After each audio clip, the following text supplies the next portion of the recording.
kosmetika, ar man jinai patinka, ar antrą kartą nepirkčiau. Pirmasis dalykas tai yra apsauginis kremas nuo saulės iš Beauty of Chosen.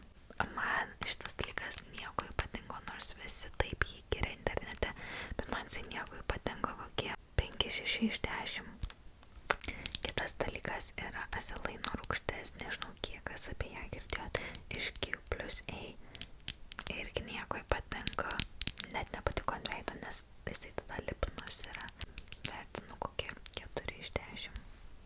Panoxil benzonilio peroksido prausiklis veidui. Iš pat pradžių išsausino veidą, nes taip ir turėtų būti, o paskui atsirado man akim alergija. Vertinu 4 iš 10.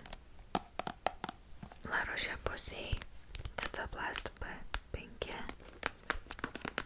Man viena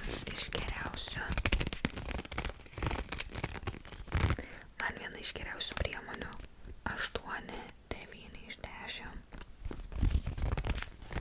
Jinai yra riebi ir man sausai veido odai labai tinka. Aš netgi jų dabar turiu 2. Čia yra iš The Ordinary Natural Moisturizing Factors plus hialurono rūgštis. Šitas kremas aš jau pabaiginėju. Man anksčiau patiko, kol aš netradau to La Roche-Posay.